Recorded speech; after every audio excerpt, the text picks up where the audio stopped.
Assalamualaikum. Video kali ini pikiran, kebiasaan, watak, karakter, dan kepribadian.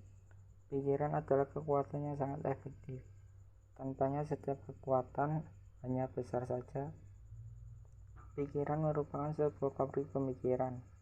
Setiap harinya pikiran selalu sibuk memproduksi berbagai macam pikiran. Bila pikiran bisa berjalan dengan baik, maka pikiran akan bisa menjadi alat ukur yang digunakan oleh manusia dalam memilih sesuatu yang lebih baik bagi dirinya sendiri. Inilah sebabnya pikiran menjadi aset penting yang dimiliki oleh seseorang manusia. Selain itu, pikiran juga merupakan salah satu faktor penentu sebuah keberhasilan dan kegagalan seseorang dalam hidup. Sangat dipengaruhi oleh sifat dan kepribadian yang tercermin dalam sebuah kebiasaan.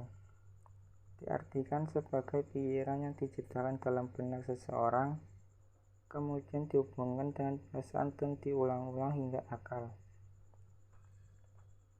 Awalnya dimulai dari satu pikiran, kemudian ditambah dengan pikiran-pikiran lain yang sejalan dengan hukum pengulangan, hingga akhirnya pikiran tersebut menjadi keyakinan dan bertambah kuat hingga menjadi kebiasaan. Dalam buku terapi berpikir positif tulisan dijelaskan bahwa kebiasaan terbentuk melalui 6 tahapan, di mana pada masing-masing tahapan merupakan suatu rentetan dan saling berkaitan. Adapun 6 tahapan yang dimaksud adalah sebagai berikut. 6. Berpikir. 1. Di mana proses berpikir jika seseorang itu sedang memikirkan sesuatu, memberi perhatian, dan berkonsentrasi terhadap yang dipikirkan. 2. Perekaman. Saat orang yang sedang memikirkan sesuatu, sesungguhnya otaknya juga sedang merekam. Setelah itu otak akan membuka file yang sejenis dan pikiran tersebut dan menghubungkan dengan pikiran-pikiran lain yang sejenis. 3. Pengulangan. Proses pengulangan adalah proses di mana saat seseorang memutuskan untuk mengulangi perilaku yang sama dengan perasaan yang sama. Misalnya saat senang ia akan tertawa, saat sedih ia akan menangis.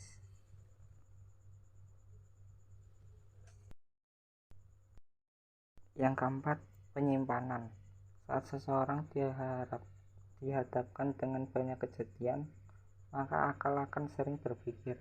Semakin sering berpikir, maka proses perekaman juga menjadi semakin banyak. Proses penyimpanan ini menjadi penting karena saat kita dihadapkan dengan sebuah kondisi tertentu, maka akal akan membantu kita dengan membuka dan menghindari sejenis pikiran yang sejenis atau dinilai bisa mendukung untuk mendapatkan solusi atas kondisi tersebut. 5. Pengulangan lagi. Pengulangan biasanya terjadi tanpa pernah kita sadari. Hal ini dikarenakan saat pikiran sudah tersimpan dalam pikiran bawah sadar, maka seringkali kita akan bereaksi juga di bawah kesadaran atau di luar kemauan.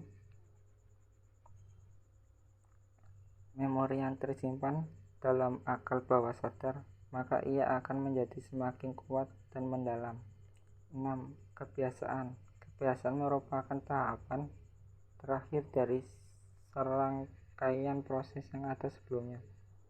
Bila kebiasaan sering diulang, dengan sendirinya akan berubah menjadi sebuah keyakinan. Hanya dengan berpikir untuk berubah atau bermodalkan kemauan keras serta sesuatu yang berasal dari dunia luar semata,